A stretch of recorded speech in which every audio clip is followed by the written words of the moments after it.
You would think that between the era and time in which the show actually takes place and now, the ability for women to make decisions for themselves would be a lot better in this country, but it's not.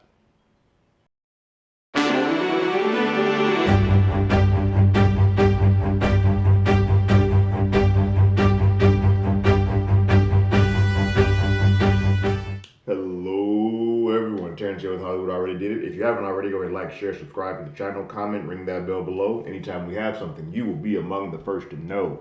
Fifth episode of Pam and Tommy is out, called Uncle Jim and Aunt Susie in Duluth. This is sort of what we call a bottleneck episode. As the story doesn't progress too much, there's a slight swing of how everything is perceived, but not a lot moves the story along, which is perfectly fine. Rand is off the board. Thank you, Jesus. Rand is not here.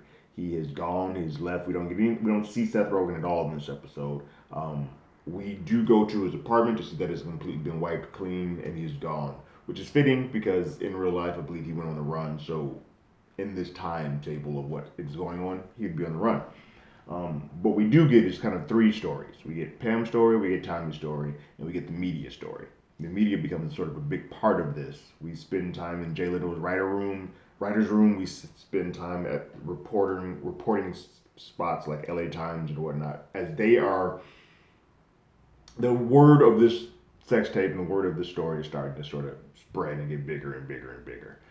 It is still underground enough where it's sort of like this urban myth, this urban legend. They're like, "Have you seen Tommy's tape? Do you know about this thing?" Like that type of thing is going on. But there's a flame that happens in this episode that makes it sort of blow up.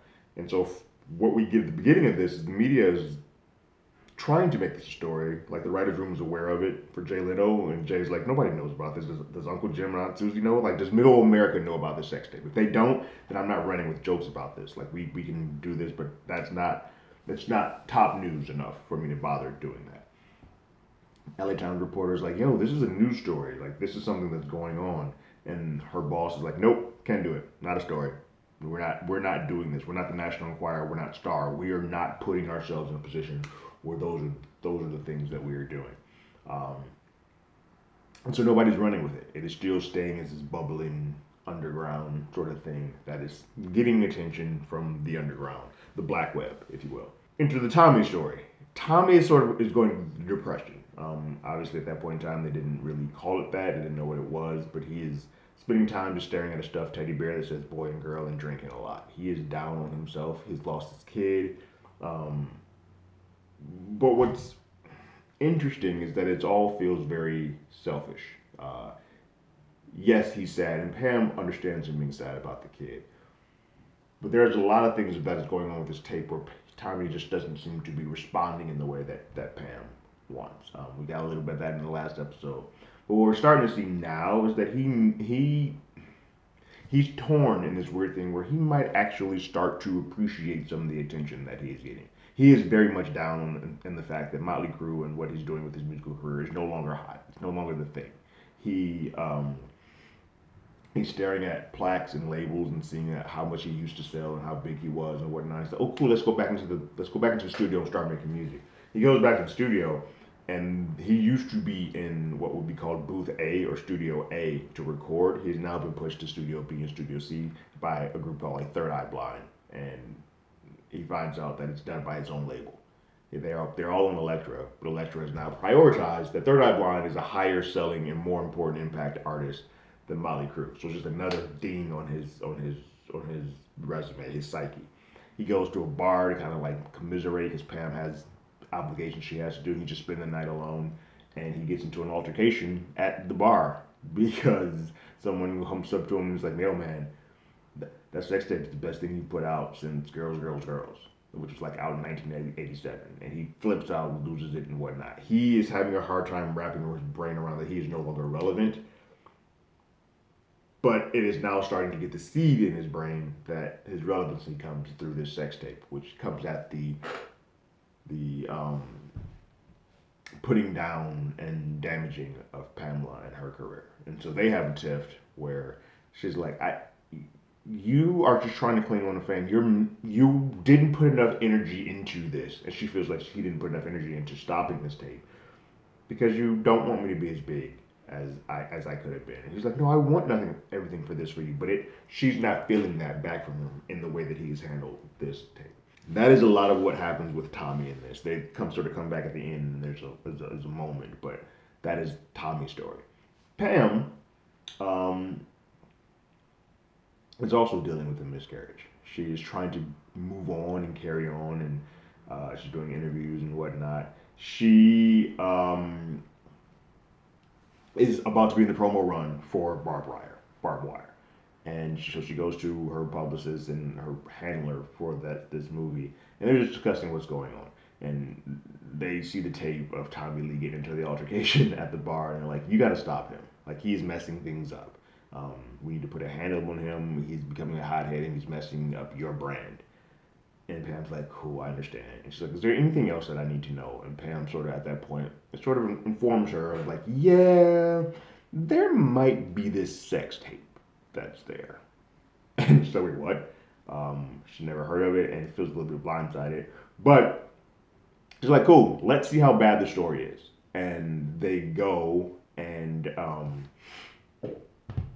look up on Alta Vista, which is just wild. But you could used to look up for like New York Times and Los Angeles Times. You could search stories through Yahoo or basically what Google is now. There used to be stuff like Alta Vista and all a bunch of other type of search engines back in my day that you could look up these type of stories on. And she looks it up, and it's pretty quiet. The story isn't really out there. Now what is out there are a bunch of links that have been sort of cloned and mirrored and copied that do lead to the sex tape. So if anybody searched it, they wouldn't search necessarily find the story, but they would find the tape. And this freaks Pam out. She's like, "Ah, Jesus Christ, it's spreading like wildfire. Like, you don't understand the gravity of what this is, Tommy Lee." And they have another rift and another tip. This is where everything sort of takes a turn. The tape gets into the hands of Bob. Now, sadly, I knew immediately who this Bob was by when they just said his name. They didn't say his last name the first time that he shows up. They're just like, "Oh, it's in Bob," because he sort of looks like Bob Guccione, who is the Penthouse creator, which I knew for two reasons. One, I just knew because I knew.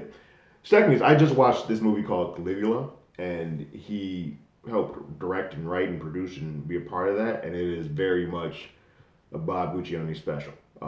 So I knew where this was heading, and I did not know this is sort of the impetus what made this go from being sort of an underneath bubbling story to like everyone knows this and now this is a household thing. Because Bob Guccione gets a hold of the tape and he's like, "Oh, is this real?" Because you have to imagine, remember at this time, Bob Guccione was sort of like the Batman, the dirty, the filthy version to Hugh Hefner's Playboy being Superman. And it being a little bit more mainstream. Penthouse was the one you sort of watch in the background, or Dark Alley. It's super explicit, much more explicit, where Playboy was a lot more tasteful. Pam is the golden child for Playboy at this point in time. Like, she is the one. She's done multiple spreads. Like, she is Hugh's right-hand girl.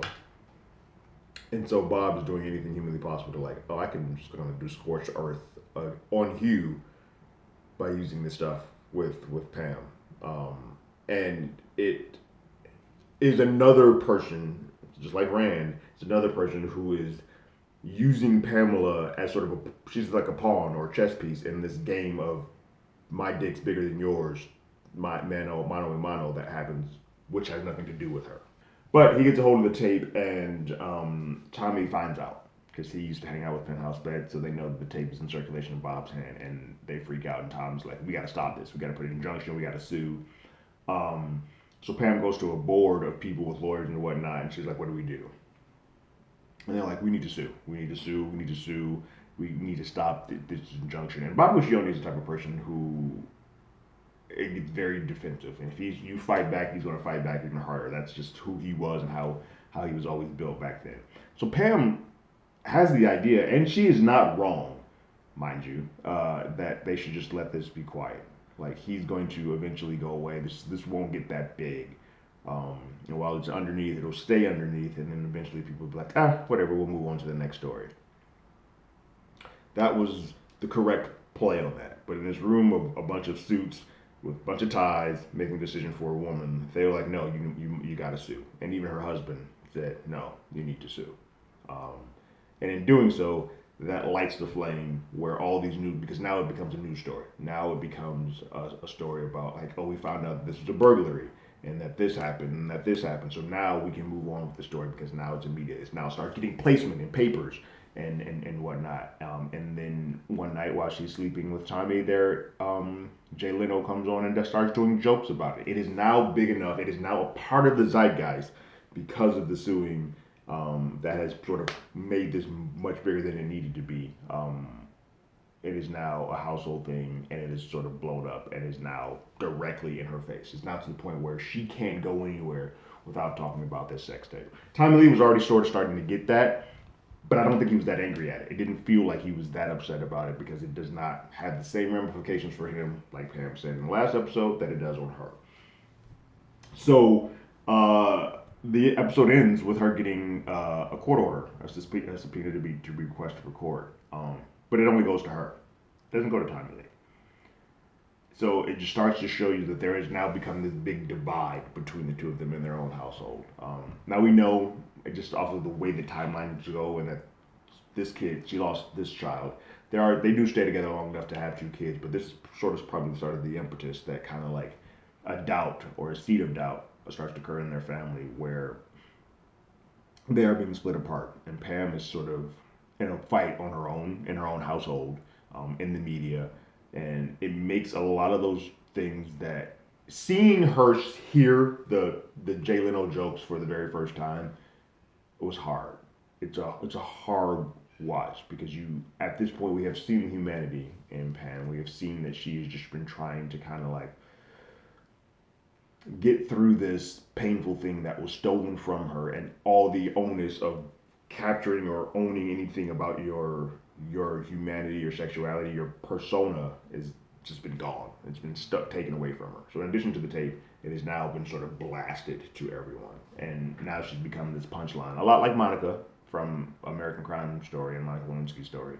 A lot of men in suits make decisions for Pam, and then they poke fun at her and make her the butt of the jokes, where they all just kind of sit behind in this shadow box and not take any brunt of anything.